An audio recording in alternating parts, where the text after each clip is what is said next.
It's time for the Buffalo Plus podcast. Allen again rolls on the move, lets it fly. Oh, Diggs! Oh, what a catch!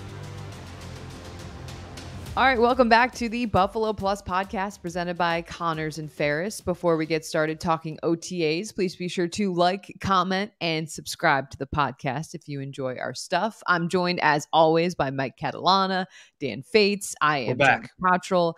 All right, gentlemen, the Bills in Orchard Park doing some organized team activities. These are voluntary. Where do we want to start? What do you think? Should we go attendance? Should we go Josh Allen motivated? Should we go Von Miller? Mike, what are you feeling? Well, let's start with Josh Allen, and I think those other things come into play. Okay. Agreed. Perfect. And I'm going to start with Josh because I believe he has a talking point, and I understand it, that he's motivated more than he's been, and he's focused more than he's been. And I find that really becoming more and more interesting to hear him say that. And I guess, look, we've known from the start, this guy's a worker. He's a coachable guy, great teammate, all those things. I was listening to Jeremy White on WGR. You guys, everybody knows the Bills, knows those guys. And he said something, and the way he said it, I agree with him. He said, it almost as if Josh is trying to prove something to somebody. Now, that could be to himself. It could be to a coach. It could be to a teammate. It could be to his family. Like, I don't know. But to say, like, I'm still that guy. Maybe it got away from him a little bit last year. And I'm not talking about his dedication to playing. I'm talking about the little stuff, the focus, the preparation, the knowing where everybody is at all times. I mean, we almost took that for granted, because that's who he had been since he really took over. And it started to become a little, where they were dependent on him, and maybe he had lost a little trust or faith. A lot of it fell on Dorsey. I'm not saying there isn't blame, but Dan, I look at him and I go, I think he's trying to say, and it could be to an individual, but I'm still Josh, and I'm going to show it to everybody this year. Isn't this what all the great quarterbacks do? Like, isn't this what Tom Brady has done for most of his career, when he'd win a Super Bowl and then say, nobody believed in me? And remember when Patrick Mahomes was done about a year and a half ago, and everybody's like, stop, it's done. And then we're all like, yeah, there's still the Chiefs, and he's still Patrick Mahomes. I think good quarterbacks need to do that. Great quarterbacks have to find something. And I think when you start to slip a little bit, and whether that was the elbow injury, I know people comment in all the time, like, about the struggles of the offense the last 10 weeks of the season. A lot of people bring up the elbow. Absolutely. And I also think that it's hard in the middle of a season to let your foot up off the gas a little bit, even if it's unintentionally, to then rev the engine back up. And maybe that's what Josh is kicking himself about, the way that the season finished, the way that it transpired with Diggs, the bad taste in his mouth. All of those things, I think, combine into this Josh with a motive, with a message. I agree with you, and I agree with Jeremy White, that there is something behind this that is a factor into this new mindset, because we always knew that Josh always wanted to prove it to the Bills. Remember, he always talked about that he didn't want to let them down. But he hasn't let them down. He's turned the franchise around. It seems like it's something beyond that, that we may never find out. And this is all just speculation. But again, I just feel like some of the great quarterbacks in the league go through these cycles where all of a sudden it's like, yeah, that shiny new toy is Joe Burrow. He's going to get a lot of money. And Josh is like, still Josh Allen. Like, if you guys forgot about me, like we kind of forgot about at times Mahomes and Brady. I will say two things to your point. Like, I feel like that note of, like, everyone doubted me, all this stuff, like, that usually comes out after. And I feel like that's not the message that Allen is saying. Allen's saying, like, no, you can trust in me. Like, I'm more, like, it's a different sort of tone to the message. It's not like, you guys, no one believed in me. It's like, believe in me. It's like saying to believe in him. And I don't know if it's a testament to just the way last season was. Because of the way, like, I mean, that was an exhausting season. And I'm not saying it's okay for a player to check out mentally, because it's not. But at the same point, I think maybe by the end, things were just exhausting. And I think for him, he was like, that's unacceptable. And maybe that sent a message to other players in the locker room. Like, you can be saying all the right things, but that doesn't mean you're doing all the right things. And maybe that's why taking a step back and going into this year being like, I'm going to do and say all the right things because I am locked in. I was brought here to bring a championship to Buffalo. We have not been able to get over that hump. And he's going to be the person that people circle on the roster and say, it hasn't been done yet. What does Josh need to do? Is that fair? I don't think so. But at the same point, that's the responsibility that comes with being, a top 5, top 3 quarterback. And that's what it's going to take. So I think we've never seen this side of Josh. He's not usually been this outspoken about like him needing to be more focused. It is funny that we talk about this as Josh being outspoken when all he is saying is, I'm just motivated. I've never been more motivated. Like, and I mean that in the sense of Josh doesn't say a lot, guys. We've always said that. That's why it is a lot. Right. So that's what I'm saying is that like, but it isn't a lot in the terms of you have players coming out being like, I mean, we're not even at Mike, the best shape of their life season. Like, we're not even there yet. But Josh is jumped into, I've never been more motivated in my life season. So we're ahead of the game. All right. But here's the thing, Dan, what you're referencing with guys like Brady and even Mahomes, they've won. They've been there. It's almost like you can go back to the Michael Jordan, like find something to motivate me. It's different with Josh. He's gotten a lot of criticism, again, at the level that he's at. I listened to him again from the OTAs, and I hear little things that I don't normally hear from him.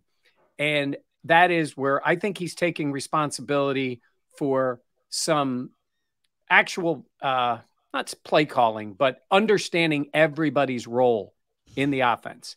And where he's like, maybe he missed guys. Maybe there were guys open. Maybe he did things where it's a little too much like, I'll just rely on being Josh and get it done. And Dorsey gets crushed because the offense took a step back. And obviously he deserves some of that. But maybe Josh is looking back on it a little bit and going, they're telling me this, they're telling me that, and I didn't come through the way I could to find players that are open. And Jenna, I'm going to just throw, we weren't going to talk about attendance. This isn't about attendance, but I can't not say it. Where are we on Diggs and Josh? I mean, I just don't, I always felt that there was that lockstep with those two. And maybe it's all fine. I don't feel it right now. Maybe it's not even about showing up at the OTAs. I don't feel it at the moment between those two. To finishing your point, Mike, just because, and I was saying, speculation alert button, like ding, ding, ding, ding, ding. Like this is nothing that I know. It's just and nothing new that we've said here on this channel, but just the fact of maybe you take for granted how good Brian Daboll was. And to just know that, like you talk about, Mike, you talk about how not taking things for granted kind of thing, that I may have missed guys. Maybe it's also the realization of is I don't want to say like Dorsey's not holding guys accountable, but just saying like the things that Daboll did wasn't there. And all of a sudden Josh is like, crap, this is a lot different. I need to put more on myself because Daboll helped me so much. And guess what? That's not a hot take because Brian Daboll was an offensive coordinator for a decade. Yeah. So right, Ken real Dorsey, quick. Yeah. No, real quick before because I want to hear Jenna on this too. We also realized there were times when Daboll struggled. Yep. And then Josh adapted. And then I think he trusted the coordinator and trusted the offense. But Jenna, even Daboll's last year, what were they, 7-6? And we were in Tampa and it was like they're finally finding something. Yeah. Like that happened. That didn't seem to happen last year. He still made plays. They still won games. And I didn't mean to like just drop the whole Diggs bomb in the middle of this, but I just feel it. And I think other people feel it too. There's definitely some awkward energy. I would use the terminology.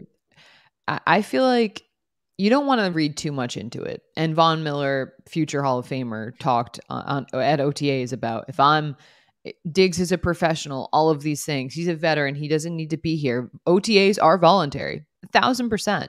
And he doesn't have to come. I mean, he didn't go to all the OTAs last year. Diggs didn't. But I agree with you that there's tension is too strong of a word. But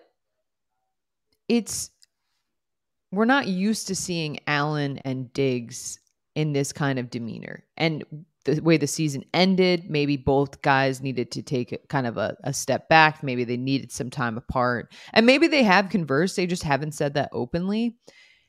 So it's left people to have this lingering feeling of, is there something going on? And Jenny, I think that's honestly kind of valid. Yeah, you were kind of like looking for the word, like you said tension. Was that the word you kind of used? Like not really. Well, I think tension is too strong. Correct. I don't think it's Hold tension. on. Well, Jenna, I would like to see in the Buffalo Plus shop a T-shirt that says awkward energy. I think that's a fantastic phrase. Perfectly it fits so well. I think that's exactly it too. Awkward is the word I would use to describe this. And it's not because, and I know everybody will say, and I'm one of those people that for the most part says, he didn't come last year. What's the big deal? But last year didn't end with him being very boisterous on the sidelines in front of his team. Last year didn't end with him leaving the locker room before media could attend. Last year didn't end like this year did. That is where it's different. And that's where it feels, like you said, awkward, where maybe things were portrayed incorrectly in Minnesota. And that was one of the first things that Stefon Diggs talked with Vic Carucci about when he was, I'll never forget that Zoom. And Vic was like, hey, the way things ended. And he's like, how did things end? He's like, what did I do? And we were all like, well, and it was like, yeah, he's like, this was all kind of made up.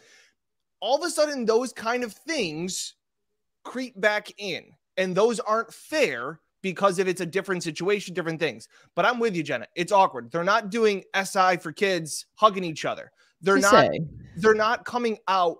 Diggs hasn't come out, especially to anybody in the local media. I know he talked about his frustrations and how he loves Josh, but there was no defending Josh post-game, post locker cleanout, where we had to hear from Isaiah McKenzie and we had to hear from all these other players stand up for Diggs.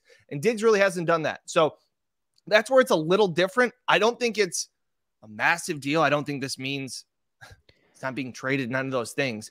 But it is, like you said, that awkward energy to this offseason that is kind of hanging over it. That's exactly what it is. It's like a hangover of some of those feelings. It seems like to us, or at least to me. And I will say, like, I think this is something when they see each other, when Diggs hopefully will be there for mandatory camp, mini camp, like I think it will be very easily squashed out. I really do. If there is any like weirdness, I think that's one of those things. But when we're literally on the cover of Sports Illustrated Best Friends issue, and you haven't openly talked about talking with one another and all this stuff, it does lead to questions about, is there something going on? And those questions will linger until that narrative has kind of been nipped in the bud.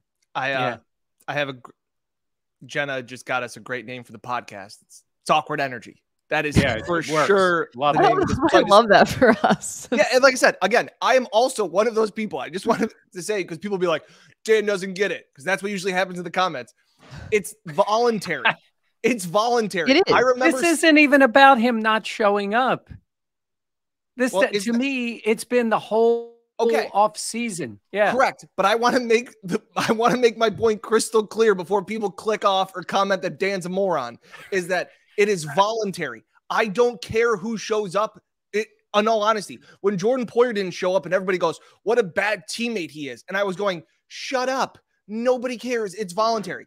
The difference here is that there is more. It feels like there's more to the story than a contract situation, like there was with Jordan Poyer.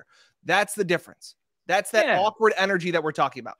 Yeah. And Jenna's right. It'll be fine. Mom and Dad will talk.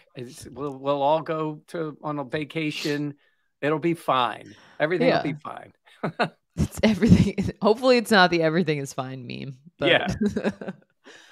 But no, that is an interesting point of this offseason. And we know, I mean, I've been asked, I'm sure you guys have been asked, stopped in Wegmans, is everything okay?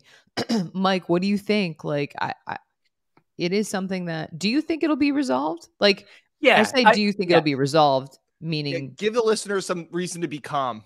This is what I was going to say. I'm going to circle back around to my initial point about he's talking to somebody. What if he's talking to Diggs?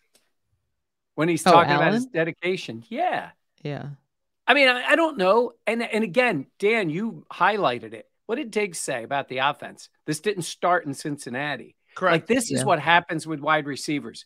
And every time somebody says he's dedicated, he's a worker, he's all those things. He is all those things. And he wants the ball, and he should want the ball, and he's competitive, and he should be competitive. But they had that vibe. And I'm not saying it's gone. I'm saying is maybe it's got to be sort of earned back a little bit. And maybe there have been things the other way. Maybe, those two have a good relationship.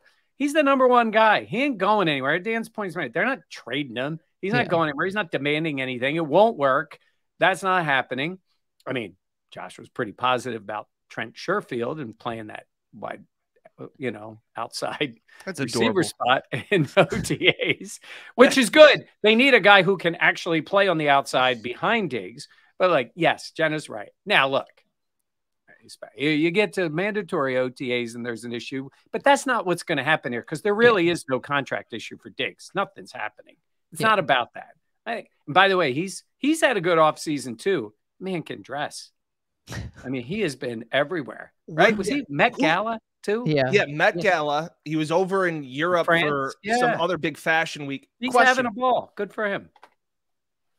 What happened more, Stefon Diggs traveling this offseason or Josh Allen golfing? Because they are neck and neck. Yeah, the dead heat. Think about it. Think about it though. Stefon Diggs Instagram so much because I'm so confused. I'm just so confused scrolling through it. Yeah. It's awesome. Think about the differences. Diggs isn't hanging out at the Masters, and Josh can wear a suit, but that's not like he's T-shirt and the visor guy more. Josh is at the Derby. He's going to go to all 4 major golf events, apparently. Dude, it's cool. That's what I would do if I had a lot of money. Yeah, the I Derby. would go to every sporting event. Jenna, you talked about Dan. We always bring up best shape of their life. Is Josh going for best hair of his life? Is that a thing? Certainly a look. All right, I'm done with that part of it. I think we pushed that out there. We got plenty of time before the year, but something's going on. Mike Catalana has closed the book, so that means we open a new book. Yeah, let's open it. Let's open a new one. All right, well, let's talk about Von Miller. He was at OTAs, obviously coming back after the oil change that is an ACL injury. Shout out Jenny Ralph. Yeah, my wife had ACL surgery. She texted Dan to tell him this oil change is something. I almost figured it was just you on Jenny's phone. I thought it was. No. We were laughing about it. She said you were very nice to text her. And then I said, text him about the oil change as she's laying there with her leg spread out to hold it in place after surgery. God. I said to her, you're going to be Von Miller. I keep motivating her. She knows you're going to be Von. I'm literally telling her that. You're going to be Von. You're going to be back fast. Well, he gave a guarantee at OTAs that he would be back no later than week 6. He also did not rule out week 1. But he says he doesn't have like a specific timeline, but he wants to be ready for early on in the season. Dan, he didn't have to give a guarantee. No, that's Von. Yeah. That's so Von. Do you know he's entering his 14th year in the league and that he's been around for a long time? He's a big fan of the game too. Big fan of ACL recoveries too. He's a big fan.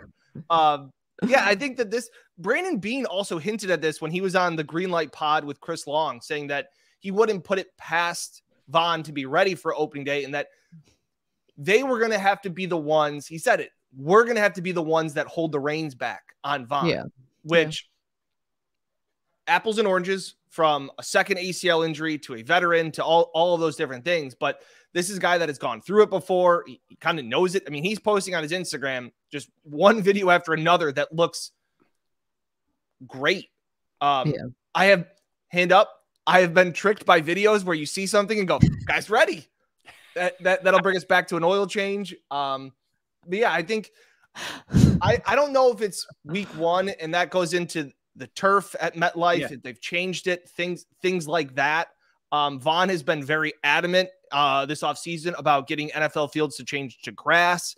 I wonder if that'll play into a part of it. I believe MetLife changed their turf. I thought I saw that somewhere. But I don't know if week 1's realistic. Yeah. But I definitely, like I said, I understand the guarantee of like, he wants to be back. Still was playing at a high level when he got injured. And the Bills aren't playing on Thanksgiving this year. So that's good. Jenna, here's what I'm going to say this. I don't want him playing week 1. Yep. Yeah, no. I don't want him playing week 1. There's no point. The 6 weeks is the idea because they can put him on the PUP list because he's injured coming into the offseason for 2 reasons. I do think there's times when the player focuses, and I get it. They're motivated. They're working out. They're thinking opening day, I want to be there with my team. Totally get that idea. But then you say to yourself, is week 2 that big of a deal? You're Von Miller. What they want from Von Miller is to get him ready, get him on the field. And look, the other part you got to look at it is the first part of their schedule is on paper the easier part. Yeah. Not that they don't need Von Miller, but you want Von Miller. They had him at the wrong part of the season last year, just the way it worked out. Right when you really want Von Miller, and he played great in Kansas City, and he played great in LA, all those things. Yeah. If he was 25, you'd want him for 18 weeks plus. Yeah. I want them to say, that's fine, Von. You probably could play the first few weeks. Yep. But we're going to wait. And that doesn't necessarily mean PUP list and it's got to be 6 weeks. Maybe it's 4 weeks, whatever it is. And then they ramp him up a little bit. But I love the guarantee. That is right on brand. It's so funny because I heard that and I just started to giggle because I was like, of course, he's like giving a guarantee. You're right. It's going to be the Bills kind of holding back the reins. You don't need Von Miller in September. You need him at the end of the season. And he's been through it before. So I understand his mindset of like, look, I've done this. I want to be back out there with my teammates. They brought me in to be this guy. He's also 34 and you want to be smart. And I think having the Bills just go through, sorry, they're doing construction if you hear it. Wow. Have you been hearing it? Sounds good. Oh, okay. Oh, great backdrop, by the way. Loving it. Phenomenal. Yes, in the process of moving. There'll be more things added to the shelf, to the bookcase. But yeah, to me, it's like, that's great that he wants to be out there. He was impactful, but also a part of me is just genuinely curious to see how it'll be with AJ Epinesa and what can Boogie Basham do anything? Can these other guys also take a step forward? Do I expect them to be Von Miller? No, absolutely not. But the Bills have invested a lot in that defensive line. Can we see maybe some progress from the guys behind him? That's something that I'm like, do I expect that? Not really, but it's a good opportunity for those guys behind him. It's like Groundhog's Day. What? It's like we keep talking about like who AJ Epinesa, Boogie Basham, are these guys going to step up? And it's just sometimes they are who they are. Yeah, I'm not. And do I expect them to suddenly become good? Not really. I'm not calling you out. I'm just saying it's just like how many times can we do a pod or do a video and say one of these guys has got to step up, and we say like we're sitting there. It's like. Here's the difference for this year. Best shape of their life. Best shape of their life. It's almost as if you're picking up. If you held Von out, it's almost like you're picking him up at the trade deadline kind of guy. Because let's see what you've got. Let's see. Maybe you got to be outscoring people early. You're not getting that. Then Von comes in, and that's the part I would say. You know he's going to be ready. Yeah. When he's ready, he's going to be really ready. But I just see that. I've seen it all the time.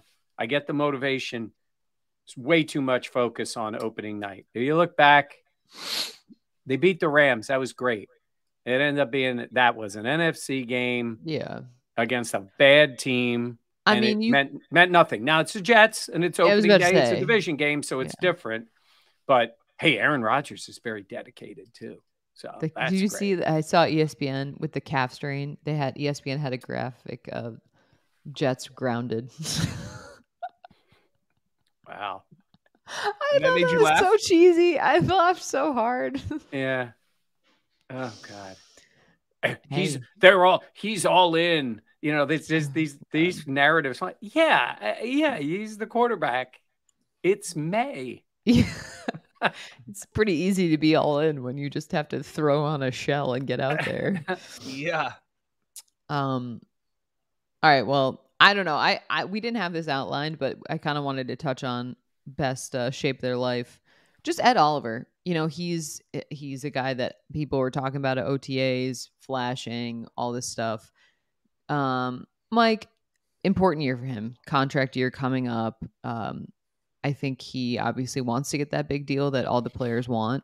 And how do you see this season going for him? And is it kind of like a Tremaine Edmonds situation? It might be.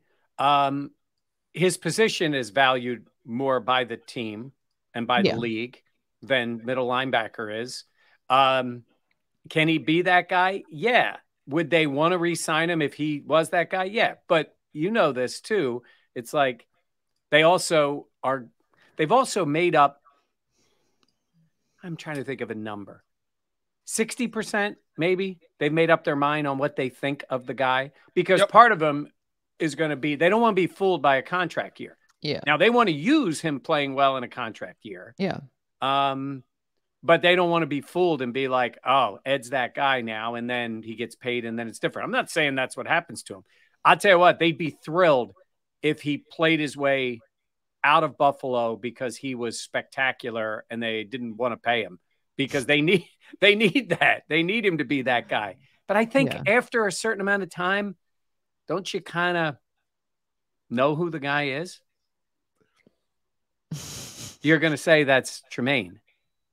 Those are the words I used. Are you punking me? Like, are you doing this as a joke to me? What I'm saying is the Jenna difference knew exactly what I was talking about. The difference with Ed is they value the position more, and they don't really have a replacement for him. I think they looked and saying we can change the defense without Tremaine. And it's triggered. We can change the defense without Tremaine. Tremaine got paid. He got paid a lot of money. Yeah. I'm saying is they may be still willing to pay Ed Oliver more because of the position that he plays. Oh, I hear you. Okay. We got that. That's fair. And I agree. Yeah. Yeah. But they're not changing the defense not to have an impactful middle of the defensive line. I mean, you may play differently with a middle linebacker or the amount of snaps or the way you play, because you can adjust the defense. But I mean, come on. You got to have somebody in the middle there putting pressure up the middle, playing the run. Yeah. Like that doesn't really change. So for a while of that, I thought you were trolling me, because I was like, those are all of the exact things I said about. There's so many ways to troll you on this. That would no. But yeah, I agree, Mike. They hope that Ed Oliver, just like I said, Tremaine, plays at an all-pro level, carries them to a Super Bowl, and then he gets a big deal somewhere else. I think they'd be fine with it. I think they'd be like, that's fair. Because Mike makes the point all the time, and it's such a good point. You can't just look at 1 year. Like, it's the Gabe Davis thing. You can't just look at 1 or 2 games and go, man, that would be great. You have to look at the entire sample size. And I think Ed is a very tricky case of pretty high highs, has dominated some games, has taken some games over, and then there have been games where you wish he did more. And so if he goes off this year, is it the 1 year? Is it something clicking, or is it, just, I don't know. Is it really who Ed is? You are signing NFL contracts are what are you going to do? It's not what have you done? And that's the big difference. So Ed is a difficult case to try and solve. In that case, I think, and Mike always makes that point. It's not just the 1 year. Yeah. Is he in the best shape of his life? It's about to be. I was to say, I don't know if I haven't seen any best shape of his life videos, but who's going to be in the best shape of their life? Who's going to be in the best shape of their life coming into this season? I saw a video. Where was I? Last year was Devin Singletary. Last year was Devin Singletary. Yep. Yeah. It's got to be somebody who. It's a fringe guy. It's a guy that like they want that they're expecting to have a breakout year. Okay, I got one for you. Don't do it. Spencer Brown. Oh, but they love him. I know. They defend him. Yeah. He's come in. He's in the best. It'll be said. It'll be said. Get ready for it. And he might be, but it'll be said. I was going to say, I would also think it'd be like a Boogie Basham. There'll be articles about how he's ready, that he's ready to take that next step. Actually, Vaughn was talking about how him and Epinesa put on a lot of weight this offseason. Of course. Yeah. Remember when it was AJ Epinesa was in the best shape of his life a few years ago when Deion Dawkins talked about putting his hands on him and he said, "Ooh, that feels like a man." I was like, yeah. We could also have a Gabe Davis in the best shape of his life too. Healthy ankle, best shape of his life. Okay. I hear you. All right. Well, we were talking about Ed and we mentioned Tremaine, and I want to kind of get to the corners because Kyer Elam obviously was last year's first round pick. Trey White, you essentially think of him as being CB1, and then opposite of him, it's kind of like that competition in terms of Kyer and Dane Jackson and Christian Benford. Mike, it kind of brings up the conversation, like if it is a competition and Benford's played very well the times that he's been out there. I feel like Bill's like first round picks, defense, you picked. I mean, obviously Kyer wasn't as high as Ed Oliver was, but like some of these guys, you're like, Yeah. It's interesting that they basically said, I think it was John Butler talking about that, Benford's playing corner. That's where he is, because we had heard maybe moving to safety. Of course, Poyer and Hyde are both back. So that does change. And you have Taylor Rapp and all that. Right. I love the fact that I think, especially on a Sean McDermott defense, I love the fact that Benford earned a 1 spot last year over the number 1 pick. They weren't worried about, he did, and he was playing. I think their secondary is going to be really good this year. Mm-hmm. I think I went from being like, who do they have? I think both those guys can play. Obviously, they have, Elam. People were down on him for a lot of stuff, but I like the physically the way he is. Mm-hmm. I think he's got the right mindset, but it's got to show on the field. Trey coming back was a weird dynamic last year until they got him going. Mm-hmm. Dane Jackson is one of those guys. They know they can always plug in when they need to, but I think they're both going to play a ton, but I think it's a wide open competition on the other side. And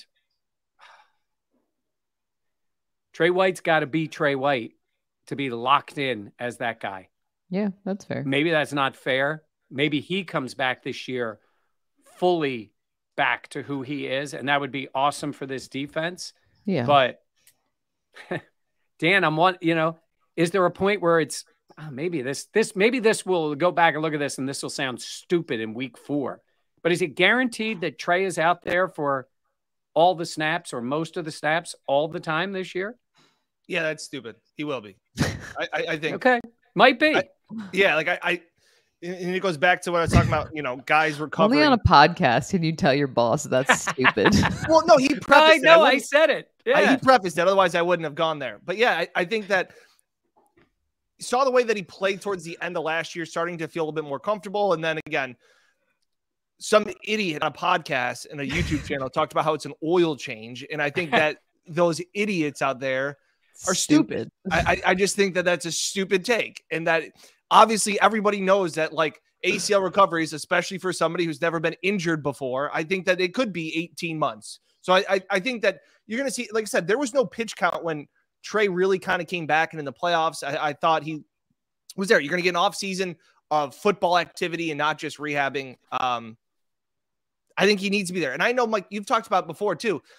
Big year for Trey in the sense of contract stuff, right? Isn't there something that couldn't they opt out or cut him this year? Would be well, you always have to look at that as like, where are they in the contract, right? He wasn't going anywhere, and there was no reason for him to be going anywhere. But after this year, it changes. And the only reason I say that is they've been pretty much, it's just meritocracy here. You got to play to be on the field.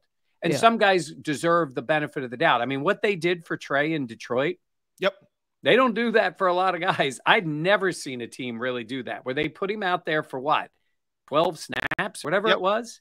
Mm-hmm. Like in a regular season game, but that's what they think of Trey. My only point is if Benford can play, Elam can play. I'm not saying they're better than Trey. I'm saying is at the moment, it's Jenna, what'd you say? It's the narrative is who's playing opposite Trey. Well, he deserves that. Yeah. Correct. But at some point, you got to play to deserve that.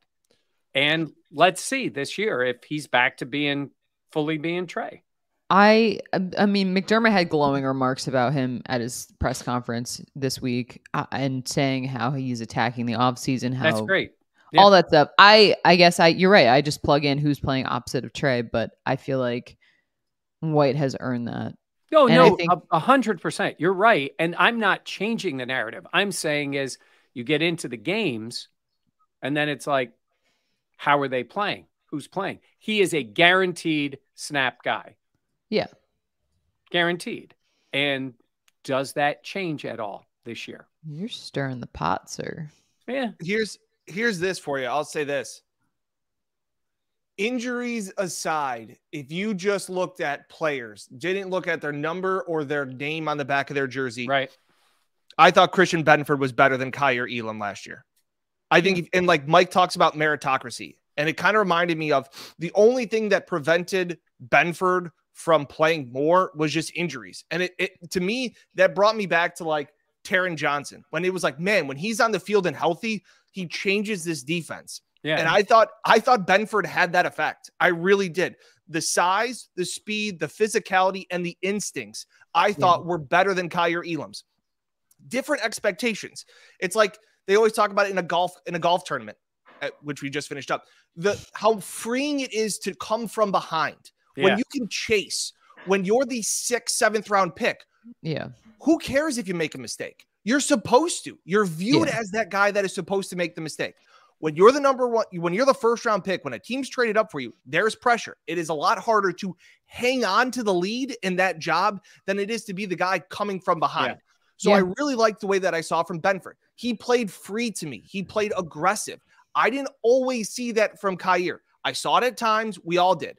But to me, Mike makes a great point again. It's meritocracy with this Bills team. So I don't, like I said, Benford started games over Elam. And they have no started problems. The first game. And to me, that was a message to him, to Elam, to the team.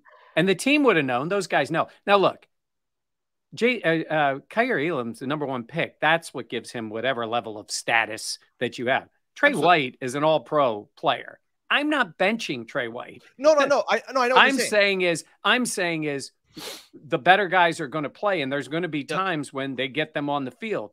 And if both of these guys can play, I think they're going to I guess my point would be, does Elam always have to be subbing for Benford or the other way around? Yeah, I see what you're saying. I understand you. And my point is,